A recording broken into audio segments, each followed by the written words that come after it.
Welcome to Ravi కిరణాల news. ముందుగా headlines చూద్దాం. ఆంధ్ర మహిళా క్రికెట్ జట్టుకు పవన్ ఘన సత్కారం. ఒక్కో క్రీడాకారునికి 5 లక్షలు, కోచ్లకు ప్రత్యేక ప్రోత్సాహకాలు. దివ్యాంగుల క్రీడలకు ప్రభుత్వం పూర్తి మద్దతిస్తుందన్న పవన్. సత్కారం జట్టుకు కొత్త ఉత్సాహాన్ని నింపిందని స్పందనలు.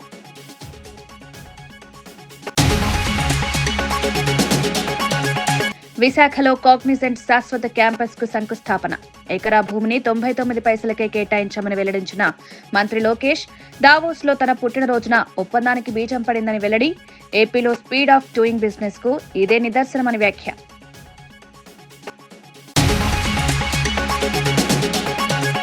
హుస్నాబాద్ పంచాయతీ విజయాలతో అభివృద్ధికి గ్రీన్ సిగ్నల్ ఇచ్చిన పొన్నం. పార్టీ భేదాలు పక్కన పెట్టి గ్రామాలకు కలిసికట్టుగా సేవ చేయాలని పిలుపు.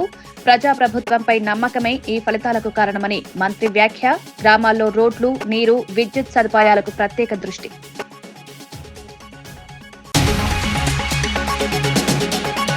అఖిలీ మద్యం కేసును దాచే ప్రయత్నం చేస్తున్నారన్న వైసీపీ ఆరోపణ.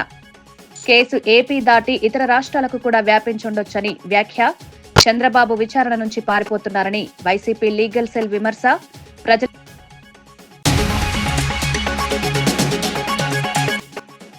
ఉప్పల్ స్టేడియంలో సాయంత్రం Messi, CM Revanth Reddy football match ఏర్పాట్లు చేసినట్లు రాచకొండ సిపి వెల్లడి. మ్యాచ్ కోసం 2500 మంది పోలీసులతో భద్రతా ఏర్పాట్లు. టికెట్లున్న వారికి మాత్రమే మ్యాచ్ కు రావాలని సూచన.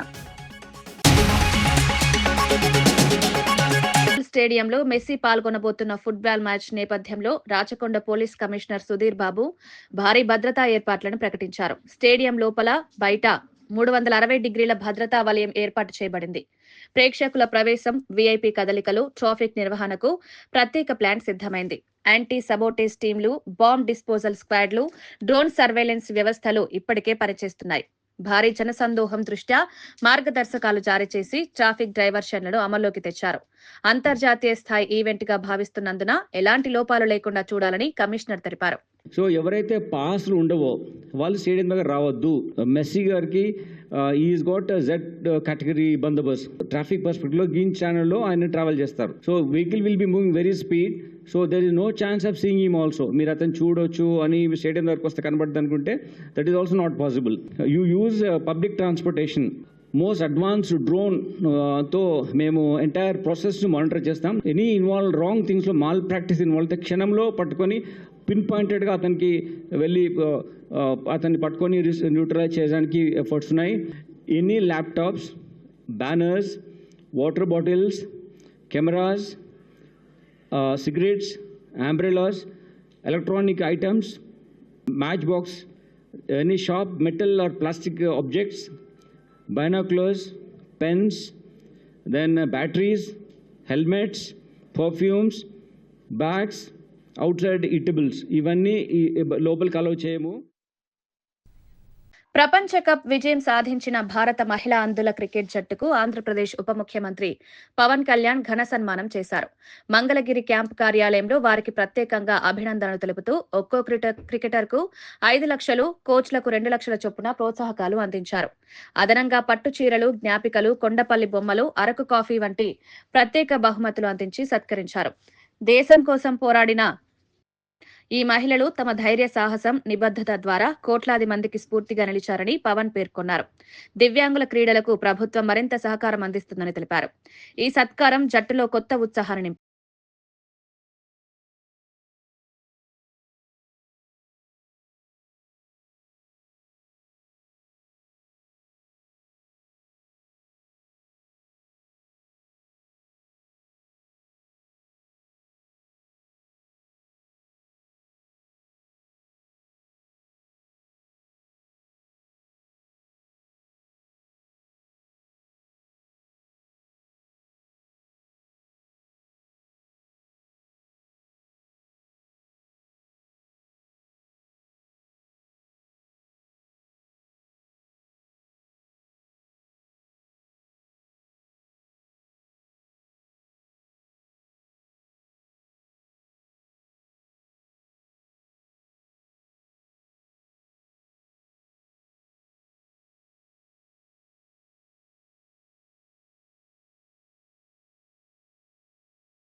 తనపై ఉన్న కేసుల విచారణను ఎదుర్కొనే ధైర్యం ఉన్న నాయకుడు జగన్ అని, చంద్రబాబు మాత్రం వాటిని మూసేయమని అడగడం పిరికితనమని మాజీ fibre net chairman Punuru Gautam Reddy విమర్శలు సంధించారు. ప్రజానాయకుడిగా ఆరోపణలు వచ్చినప్పుడు వాటి నుండి పారిపోవడం కాదు, కోర్టులో నిరూపించుకోవడం అవసరమన్నారు. కేసుల్ని విత్డ్రా చేయమని అడిగే చంద్రబాబు వైఖరి ఆయన రాజకీయ నైతికతపై ప్రశ్నలు లేవనెత్తుతుందన్నారు. ఆత్మవిశ్వాసమున్న నాయకుడు, ప్రజల విశ్వాసమున్న నాయకుడు ఎప్పుడూ న్యాయస్థానం ఎదుటే నిలబడి నిజం చెప్పగలడని జగనే అందుకు ఉదాహరణ అన్నారు. ప్రజలు నాయకుల నిజాయితీని గమనిస్తున్నారని, భవిష్యత్తులో రాజకీయ తీర్పు కూడా దానికి అనుగుణంగా ఉంటుందని వ్యాఖ్యానించారు. ఒక పిరికి పందలాగా వీటన్నిటిని క్లోజ్ చేయించుకుంటున్నావు. నీకు ధైర్యం కనుక ఉన్నట్లయితే విచారణకి హాజరవు. ఇచ్చినటువంటి దాంట్లో ఏదైతే వస్తుందో వాటన్నిటిని కూడా ఎదుర్కో. విచారణని ఎదుర్కోలేనటువంటి పిరికితనంగా క్లోజ్ చేసుకోవడం జరుగుతోంది. ఈ క్లోజర్ అనేటువంటిది ఎటువంటి పరిస్థితుల్లో కూడా సుప్రీంకోర్టులు, హైకోర్టులు యాక్సెప్ట్ చేయవు. వాటిలో స్పష్టంగా కూడా ఉంది, ఎకనామికల్ అఫెన్సెస్ లో కాంప్రమైజ్లు కానీ ఎత్తివేయటం కూడా జరగదు. ఒకసారి కనుక ఎత్తివేయటం జరిగిందంటే ఏ ఆఫీసర్ అయితే ఉన్నాడో వారిపైన చర్యలు కూడా తీసుకుంటారని కూడా స్పష్టంగా చెప్తున్నాం. ఏపీఎస్ఎఫ్కి సంబంధించి నువ్వు ధైర్యస్తుడు కనుక అన్నట్లయితే డైరెక్ట్ లో కోర్టులో ఛాలెంజ్ చేసుకుని ఫైల్ చేయడానికి రా. ఇంతేగాని ఈ రకంగా క్లోజ్ చేసుకోవటం, ఈ రకంగా భయభ్రాంతుల్ని ఆఫీసర్స్ ని క్రియేట్ చేసి సంతకాలు పెట్టించుకోవడం సరైనటువంటి కాదని కూడా అంటున్నాం. ఈ 2015 ఇవ్వటం అనేటువంటి జరిగింది. అంటే దాని అర్థం ఏంటి? అప్పటికి టెరాసాఫ్ట్ లో వాళ్ళు అతను డైరెక్టర్ గా ఉన్నాడు, టెండర్లు ఇంకా అప్పటికి పిలవలా. అప్పటికి ఈయన ఏమయ్యాడు? 2015 1కి ఈయన ఆల్రెడీ ఒక సస్పెన్షన్ కు గురై ఉన్నాడు. టెండర్లు పిలవడానికి వీలు లేకుండా ఇతని పైన ఒక ముద్ర కూడా వేస్తున్నారు. ఇదిగోండి, టెరాసాఫ్ట్ కి సంబంధించి అతను ఎప్పుడు దీనిలో ఉన్నాడు, ఎప్పుడు దీన్ని సంబంధించినంత వరకు కూడా మరలా రీబ్యాక్ అయ్యి దానికి వచ్చాడు. వచ్చిన తర్వాత లిఫ్ట్ అప్లై చేశారు. సంవత్సరం ఇస్తే సంవత్సరం కాదని చెప్పేసి 3 నెలలకే లిఫ్ట్ చేయడం. 6వ తారీఖునే డైరెక్ట్ గా వాళ్ళందరికీ కూడా దీన్ని లిఫ్ట్ చేశామనేటువంటిది కూడా చెప్పడం. 7-8 టెండర్లు పిలిస్తే 6వ తారీఖునే లిఫ్ట్ చేయించుకోవడం, ఇవన్నీ కూడా చేయటం అనేటువంటి జరిగింది. దీన్ని బేస్ చేసుకుని ఆయన్ని దీనిలోంచి తీసేశారు. ఏది? టెరాసాఫ్ట్ లోంచి మేము డైరెక్టర్ గా ఈయన లేడు కాబట్టి మాకు ఎలిజిబిలిటీ ఉంది, మాకు ఇదంతా కూడా ఇవ్వండి అని చెప్పేసి 8/9/2015 8/9/2015 డైరెక్ట్ గా ఇవ్వటం అనేటువంటి జరిగింది. అంటే దాని అర్థం ఏంటి? అప్పటికి ఈయన టెండర్లో నకిలీ మద్యం కేసులో చంద్రబాబు వైఖరిపై వైసీపీ లీగల్ సెల్ అధ్యక్షుడు మనోహర్ రెడ్డి ఆరోపణలు తీవ్రంగా మారాయి. ఈ కేసు ఏపీకి మాత్రమే కాకుండా ఇతర రాష్ట్రాలకు కూడా వ్యాపించి ఉండవచ్చని తెలిపారు. కల్తీ మద్యం తయారీ యూనిట్లు, సరఫరా మార్గాలు ఇంకా పూర్తిగా బయటపడలేదని, దీన్ని వెలికి తీయడానికి ప్రభుత్వం సమగ్ర విచారణ చేయాల్సిన అవసరం ఉందన్నారు. ఇదే సమయంలో చంద్రబాబు తనపై ఉన్న కేసులను విచారణ చేయకుండా విత్డ్రా చేయమని కోరడం పిరికితనమని వ్యాఖ్యానించారు. నిజంగా నిర్దోషి అయితే కోర్టులో విచారణను ఎదుర్కోవాలని, పారిపోవడానికి ప్రయత్నించడం ప్రజాస్వామ్య విలువలకు విరుద్ధమన్నారు. నిప్పు అని చెప్పుకునే నాయకుడు నిజం ముందు నిలబడాలని, ఈ కేసులో ప్రజలు సమాధానాలు కోరుతున్నారని మండిపడ్డారు. నిల్వ ఉంచేదానికి ఇబ్రహీంపట్నం కూడా తరలించాము. అక్కడి నుంచి కూడా మేము రాష్ట్ర వ్యాప్తంగా అమ్మకాలు మొదలు పెట్టామని చెప్పి అనకాపల్లి, పాయకరావుపేట, నెల్లూరు, ఇట్లా మొత్తం రాష్ట్రం అంతా ఈ నకిలీ మద్యం విస్తరించిన విషయం మనందరికీ తెలుసు. అయితే ఇది ఒక రాష్ట్రానికి పరిమితం కాలే, ఇది అంతర్రాష్ట్ర నకిలీ మద్య కేసు. ఇది ఒడిశాకు, కర్ణాటక, తమిళనాడు ఈ అన్ని ప్రాంతాలకు కూడా ఈ కేసు విస్తరించిన పరిస్థితి.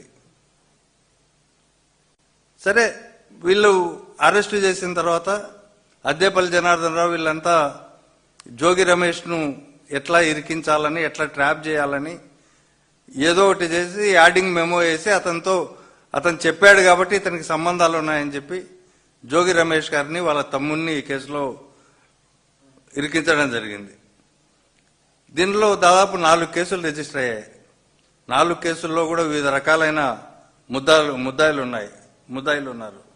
చంద్రబాబు నాయుడు గారు, మన గౌరవ ముఖ్యమంత్రి 12/10/2025 ఓ ప్రెస్ మీట్ పెడతాడు. ప్రెస్ మీట్ పెట్టి తనకు వీర విధేయులైన వారితో ఒక సిట్ ఏర్పాటు చేశాడు.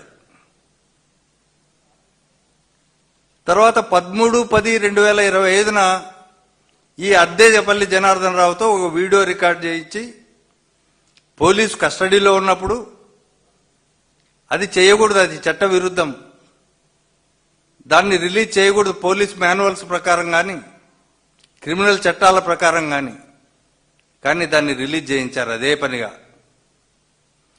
జోగి రమేష్కు వ్యతిరేకంగా మీడియాలో, సోషల్ మీడియాలో వాట్సాప్ మెసేజ్ల ద్వారా, అదేవిధంగా ఫేక్ ఐవీఆర్ఎస్ కాల్స్ ద్వారా రాష్ట్ర వ్యాప్తంగా ప్రచారం చేశారు. దానిపైన కంప్లైంట్ ఇచ్చారు జోగి రమేష్ గారు. ఈ ఐవీఆర్ఎస్ కాల్స్ ఎక్కడి నుంచి వస్తున్నాయో వాళ్ళపైన చర్యలు తీసుకోండి అంటే కనీసం కేసు కూడా రిజిస్టర్ చేయలే. తర్వాత నిన్ననో మొన్ననో జయచంద్రారెడ్డి పిఏ రాజేష్ అరెస్ట్ అయ్యాడు.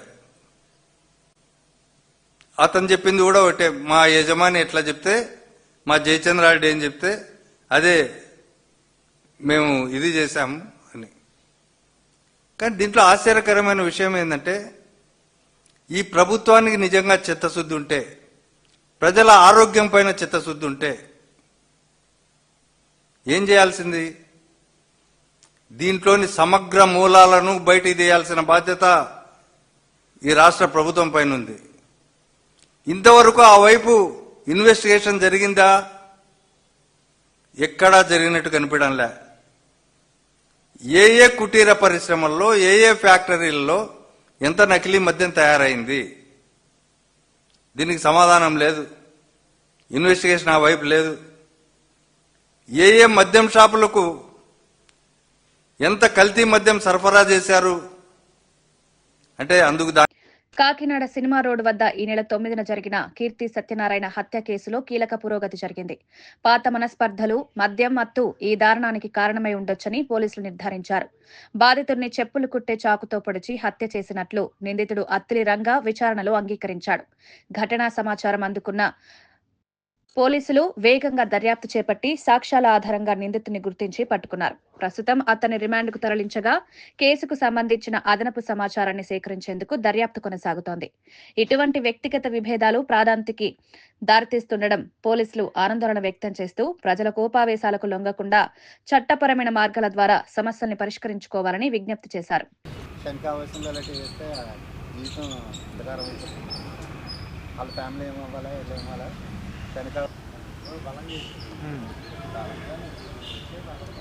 రెడీయా? ఎవరు లేరు కదా రావాల్సిన వాళ్ళు? మొదలెట్టేనా? ఓకే. ఈ నెల 9వ తారీఖున కాకినాడ 3వ పట్టణ పోలీస్ స్టేషన్ పరిధిలో ఎస్ఆర్కే సెంటర్ నందు జరిగినటువంటి హత్యకు సంబంధించి హత్యా నేరం కింద కేసు నమోదు చేయడం జరిగింది. ఇందులో భాగంగా చనిపోయినటువంటి కీర్తి సత్యనారాయణ అనే అతను చెప్పులు కుట్టే పని చేస్తూ ప్లాస్టిక్ సామాన్లు అవి ఏరుకుంటూ ఉంటాడు ఖాళీ సమయంలో. అతను రాళ్ళ మేరీ అనే ఆమెతో సహజీవనం చేస్తూ అక్కడే పడుకుని ఉంటూ ఉంటాడు. అతను ఆ ప్రదేశంలో ఉంటుండగా అతనికి కొంచెం మద్యం తాగే అలవాటు ఉంది. ఆ తాగిన మత్తులో మార్కెట్లో ఉండే అత్తిలి రంగా అనే వ్యక్తితోటి తరచూ గొడవలు పడుతూ ఉండేవాడు. అదేవిధంగా సంఘటన జరిగిన రోజు ముందు రోజు కూడా ఈ తాగిన మత్తులో మృతుడు ఈ అత్తిలి రంగా అనే అతన్ని తిట్టడంతో అతని తల్లిని, భార్యని అసభ్యకరంగా తిట్టడంతో అది మనసులో పెట్టుకుని ఇతను తర్వాత రోజు ఆ ప్లేస్కి వెళ్ళి ఈ అత్తిలి రంగా అనే అతను ఆ మృతుడు కీర్తి సత్యనారాయణతో గొడవ పట్టడం జరిగింది. ఆ గొడవలో భాగంగా అక్కడ దొరికినటువంటి చాకుతో చంపాలనే ఉద్దేశంతో ఆ పర్సన్ని ఛాతీ మీద చాకుతోటి గట్టిగా పడవడంతో ఆ ఇంజూర్డ్కి విపరీతమైన రక్తస్రావం జరిగింది. పక్కనే ఉన్న ఆమె సహజీవనం చేస్తున్న ఆమె మేరీ అతన్ని కాకినాడ జీజెచ్కి ఆటోలో తీసుకెళ్తే అతను చికిత్స పొందుతూ అక్కడ చనిపోవడం జరిగింది.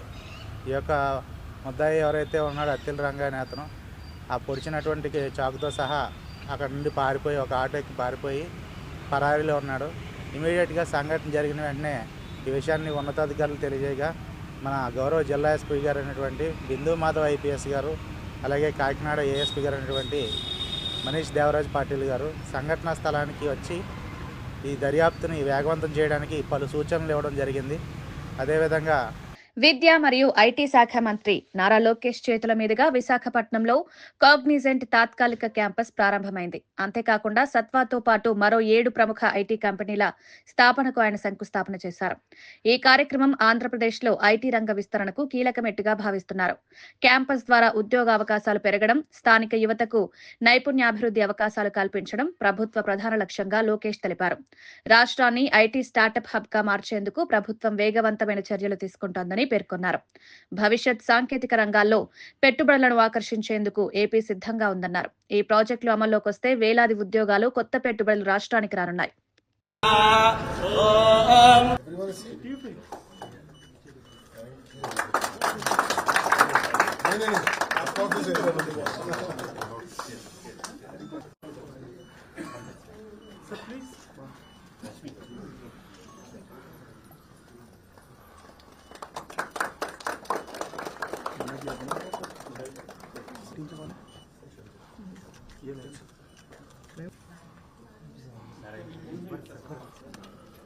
There's one left here. Yeah.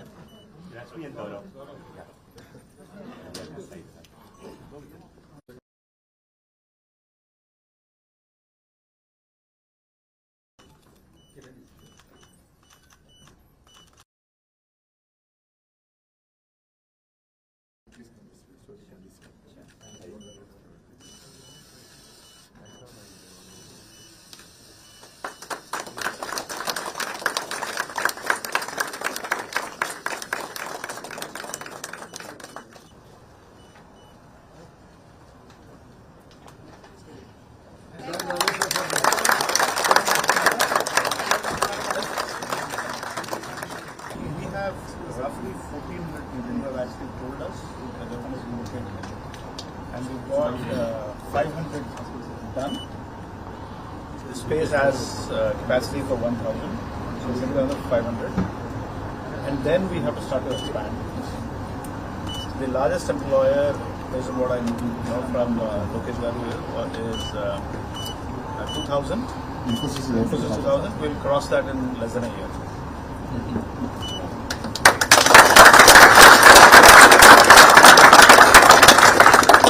All of you are torch bearers.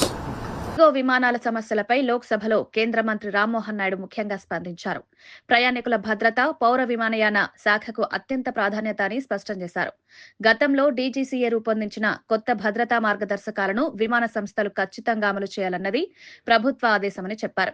ఇటీవల పెరుగుతున్న విమాన ఛార్జీలపై ప్రత్యేక దృష్టి పెట్టినట్లు కూడా వివరించారు. దేశవ్యాప్తంగా గాలి ప్రయాణం సాధారణ ప్రజలకు అందుబాటులో ఉండేందుకు చర్యలు తీసుకుంటున్నామని తెలిపారు. ఇండిగోపై వచ్చిన ఫిర్యాదులన్నింటినీ సమగ్రంగా పరిశీలించి తప్పులు చేసిన వారిపై కఠిన చర్యలు తీసుకుంటామని హామీ ఇచ్చారు. ఈ అంశంలో త్వరలో మరిన్ని మార్గదర్శకాలు జారీ చేసే అవకాశం. For the people of this country, if it is not there, then it won't be that 3 times in a row one man would have become the prime minister of the country. That is because we are all walk, talk and work for the people of this country and for the common man of this country, and that is going to continue, keeping intact the passenger rights, safety and security of each and every passenger who is flying in this country, and that is the commitment from the government and from the civil aviation. Thank you very much. Amaravati అభివృద్ధిని అడ్డుకోవడం అనేది మొత్తం 175 నియోజకవర్గాల అభివృద్ధిని ఆపేయడమే అని సామాజిక సంక్షేమ మండలి చైర్మన్ పోతుల బాలకోటయ్య మీడియాతో మాట్లాడుతూ విమర్శించారు. వైసీపీ నిరంతరం రాజధాని వ్యతిరేక వైఖరితో వ్యవహరించిందని, రైతుల త్యాగాలను అవమానించిందని ఆరోపించారు.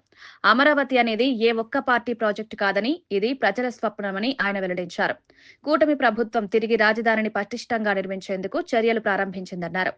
రాజధానిపై జరిగిన అనేక నిర్ణయాలు చట్టవిరుద్ధమని కోర్టుల ద్వారా నిరూపితమైందని పేర్కొన్నారు. అభివృద్ధికి అడ్డు తిరిగే శక్తులను ప్రజలు తప్పకుండా తిరస్కరిస్తారని విశ్వాసం వ్యక్తం చేశారు. చెప్పాం, నేడు చెప్తున్నాం. అమరావతి అంటే 29 గ్రామాలు కాదు. 29 గ్రామాలు చాలా సౌభాగ్యంగా ఉన్న గ్రామాలు. వాళ్ళ సౌభాగ్యాన్ని, వాళ్ళ పసుపు కుంకుమలని, వాళ్ళ తరాల కన్నీటిని, తరాల నేలల్ని రాష్ట్ర సౌభాగ్యం కోసం ఇచ్చారు. ఈరోజు అమరావతి మీద ఏదన్నా బిల్లు పాస్ అవ్వలేదు అని అనుకోండి, రాష్ట్ర ప్రజలు బాధపడాలి. ఒక ముఖ్యమంత్రి చంద్రబాబు నాయుడు గారికే బాధ కాదు, రైతులు బాధపడాలి, రాష్ట్రంలో 3 ప్రాంతాలు బాధపడాలి. అంతే తప్ప ఆనందపడకూడదు. ఈ రాష్ట్రంలో అన్ని రాజకీయ పార్టీలు మేధావులు, సంఘాలు, సమస్త సామాజిక వర్గాలు అమరావతి ఉండాలని కోరుకున్నాయి. ఆ నిదానంతోనే 24 యుద్ధానికి వెళ్ళినాయి. సిద్ధం అనుకున్న వాళ్ళకి బుద్ధి చెప్పినాయి. మళ్ళీ ఇప్పుడు అమరావతి మీద ఏది జరిగినా జగన్ సోషల్ మీడియా విపరీతమైన దుష్ప్రచారం. ఆ బిల్లు పాస్ అవ్వకూడదని ఒక ఆనందం. ఈ రోజున ఒక్కసారి మీరు గతంలోకి వెళ్తే 2014 ఉమ్మడి ఆంధ్రప్రదేశ్ విభజన చట్టం ఏం చెప్తుంది? 10 సంవత్సరాల పాటు తెలంగాణ రాష్ట్రానికి, ఆంధ్రప్రదేశ్ రాష్ట్రానికి హైదరాబాద్ ఉమ్మడి రాజధాని. 10 ఏళ్ల తర్వాత హైదరాబాద్ అనే రాజధాని కేవలం తెలంగాణదే. ఇది విభజన చట్టంలో క్లాజ్. పెద్దపల్లి ఎంపీ వంశీకృష్ణ దేశంలో కీలక సమస్యలపై పార్లమెంట్లో చర్చ జరపకపోవడంపై ఆపేక్షించారు. ఇండిగో భద్రతా సమస్యలు, డీజీసీఏ నిబంధనల అమలు, పెరుగుతున్న విమాన ఛార్జీలు, ఢిల్లీ కాలుష్యం, 500 ఏక్యూఐ దాటడం, నిరుద్యోగం పెరగడం, రూపాయి విలువ పడిపోవడం వంటి అంశాలు ప్రజల జీవితాలపై నేరుగా ప్రభావం చూపుతున్నాయన్నారు. అయినప్పటికీ ప్రభుత్వం అసలు చర్చ అవసరమైన వాటిని పక్కన పెట్టి శతాబ్దాల కిందటి విషయాలను చర్చించడం ఆందోళనకరమన్నారు. మోడీ ప్రభుత్వం వాగ్దానం చేసిన సంవత్సరానికి 2 కోట్ల ఉద్యోగాల సంగతి ఎక్కడో ప్రశ్నించారు. ప్రజల కోసం ఉండాల్సిన ప్రజాస్వామ్యం రాజకీయ ప్రయోజనాలకు వాడబడుతోందని మండిపడ్డారు. The Delhi pollution has surpassed 500 plus AQI levels. This should have been a parliamentary discussion. The rupee's devaluation, the rupee is falling at an alarming rate. We've all seen Prime Minister Modi talk about the rupee devaluating before he came into power. But today the rupee is in a devastated condition. It's in the ICU. There's no discussion on that. If you take a look at the Delhi situation, the roads, the infrastructure across the country, if you take a look at the Indigo crisis, if you take a look at the pollution crisis, unfortunately these topics are not being entertained to discuss in the parliament. We are discussing about issues which are 150 years old. We have all respect for Vande Mataram. We all have contributed, we all learnt it, and we are very proud of our national heritage, our national history.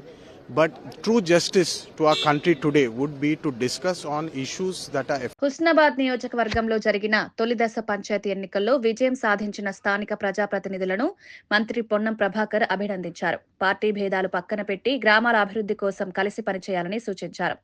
ప్రజాప్రభుత్వం అమలు చేస్తున్న సంక్షేమ పథకాలు, అభివృద్ధి కార్యక్రమాల మీద ప్రజలు గట్టి విశ్వాసం ఉంచారనేందుకు ఈ ఫలితాలు నిదర్శనమన్నారు. హుస్నాబాద్ ను మరింత అభివృద్ధి దిశగా నడిపేందుకు ప్రభుత్వం కట్టుబడి ఉందని తెలిపారు. గ్రామీణ అభివృద్ధి, రోడ్లు, మంచినీరు, విద్యుత్ సదుపాయాల మెరుగుదలపై ప్రత్యేక దృష్టి పెట్టనున్నట్లు చెప్పారు. ప్రజల ఆశీర్వాదాలు తమ పనితీరుకు ప్రతిఫలమని మంత్రి పేర్కొన్నారు. గెలిచిన సర్పంచులకు, ఉప సర్పంచులకు, వార్డు సభ్యులందరికీ హుస్నాబాద్ శాసనసభ్యుడిగా, రాష్ట్ర మంత్రిగా హృదయపూర్వకంగా అభినందనలు తెలియజేస్తా ఉన్నా.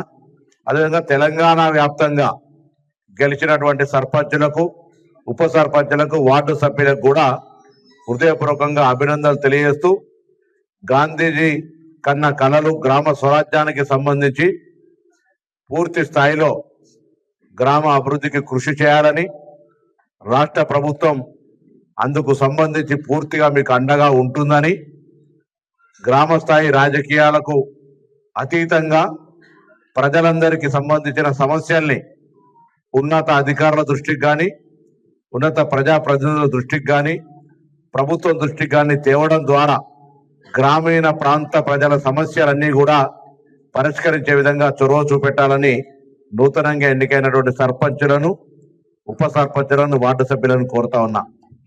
ప్రజాపాలన ప్రభుత్వంలో ఇప్పటికే గ్రామాన ఇందిరమ్మ సైకిల్ సంకేతంతో ప్రజల్లో బలంగా నిలిచిన సమాజ్వాదీ పార్టీ ప్రయాణం 37 ఎంపీలతో కేంద్రంలో 3వ పెద్ద పార్టీగా ఎదిగిన తీరు బీఆర్ఎస్ కు మోటివేషన్ గా కేటీఆర్ పేర్కొనడం గమనార్హం. ఇటీవల హైదరాబాద్ పర్యటనకొచ్చిన అఖిలేష్ యాదవ్ తో బీఆర్ఎస్ నేతలు జరిగిన భేటీ భవిష్యత్ రాజకీయ మైత్రికే సూచనగా చూస్తున్నారు.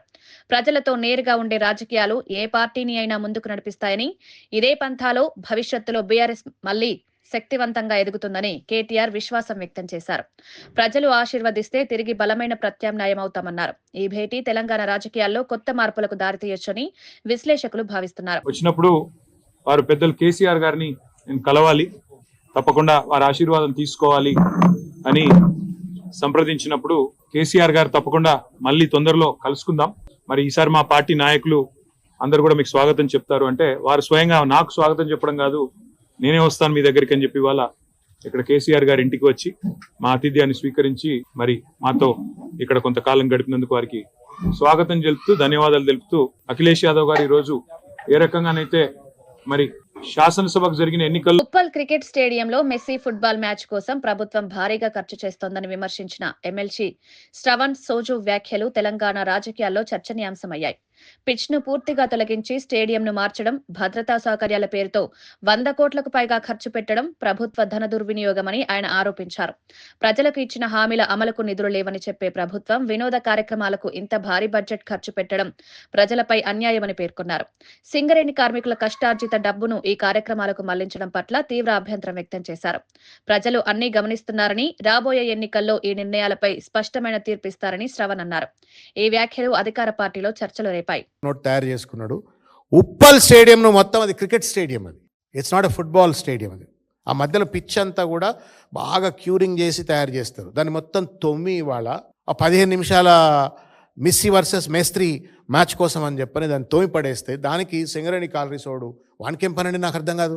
Singareni collieries is not a private corporate company where by doing an advertisement వాడికి ఏదన్నా పాపులారిటీ పెరుగుతుంది, బ్రాండ్ ఇమేజ్ పెరుగుతుంది. మీలాంటి వాళ్ళు మనాంటి వాళ్ళు ఏమన్నా బొగ్గు కొనుక్కుంటుంటే వాడు అడ్వర్టైజ్మెంట్లు ఇస్తే అర్థం ఉన్నది. ఆ మొత్తం ఈ మ్యాచ్ని అంతా కూడా సింగరేణి గని కార్మికుల యొక్క రక్తమాంసాలతో నిర్మితమైనటువంటి, చెమట చుక్కలతో నిర్మితమైనటువంటి ఒక బొగ్గు గనుల నుండి వచ్చినటువంటి ఒక సొమ్ముని ఇవాళ రేవంత్ రెడ్డి జల్సాల కోసం ఇవాళ ఖర్చు పెట్టే ప్రయత్నం చేస్తూ ఉన్నారు. ఎట్ల న్యాయం అయితే చెప్పండి? ఇది కోట్ల రూపాయలు టు కండక్ట్ దట్ ఈవెంట్, కోట్ల రూపాయలు కావాలా? మళ్ళా నువ్వు ఆ స్టేడియంను రెస్టోర్ చేయాలంటే మళ్ళా కోట్ల రూపాయలు కావాలి. ఎవడబ్బ సొమ్మిది? ఎవడబ్బ సొమ్మిది?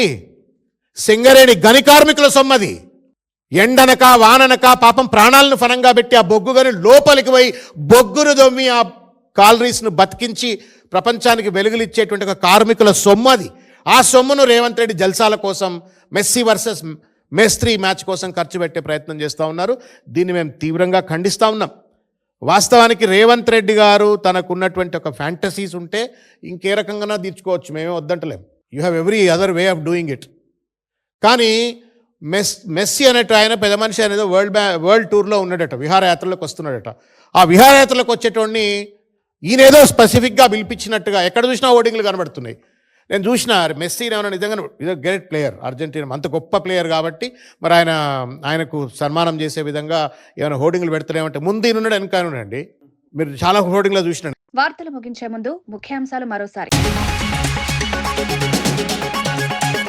అంధ మహిళా క్రికెట్ జట్టుకు పవన్ ఘన సత్కారం. ఒక్కో క్రీడాకారునికి 5 లక్షలు, కోచ్లకు ప్రత్యేక ప్రోత్సాహకాలు. దివ్యాంగుల క్రీడలకు ప్రభుత్వం పూర్తి మద్దతిస్తుందన్న పవన్. సత్కారం జట్టుకు కొత్త ఉత్సాహాన్ని నింపిందని స్పందనలు.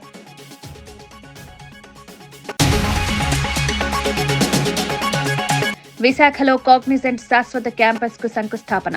ఎకరా భూమిని 99 పైసలకే కేటాయించామని వెల్లడించిన మంత్రి లోకేష్.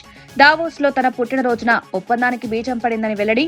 ఏపీలో స్పీడ్ ఆఫ్ డూయింగ్ బిజినెస్ కు ఇదే నిదర్శనమని వ్యాఖ్య.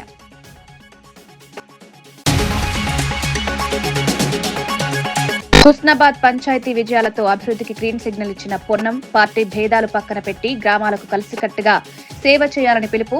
ప్రజాప్రభుత్వంపై నమ్మకమే ఈ ఫలితాలకు కారణమని మంత్రి వ్యాఖ్య.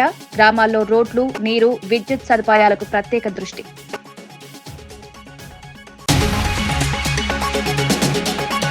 అఖిలీ మద్యం కేసును దాచే ప్రయత్నం చేస్తున్నారన్న వైసీపీ ఆరోపణ. కేసు ఏపీ దాటి ఇతర రాష్ట్రాలకు కూడా వ్యాపించుండొచ్చని వ్యాఖ్య.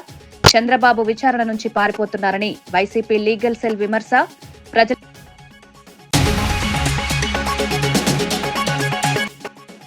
ఉప్పల్ స్టేడియంలో సాయంత్రం Messi, CM Revanth Reddy football match ఏర్పాట్లు చేసినట్లు రాచకొండ సిపి వెల్లడి.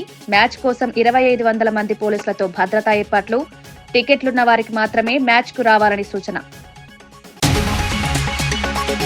ఇవి ఈనాటి వార్తా విశేషాలు. మరో బులెటిన్లో మళ్ళీ కలుద్దాం. నమస్కారం.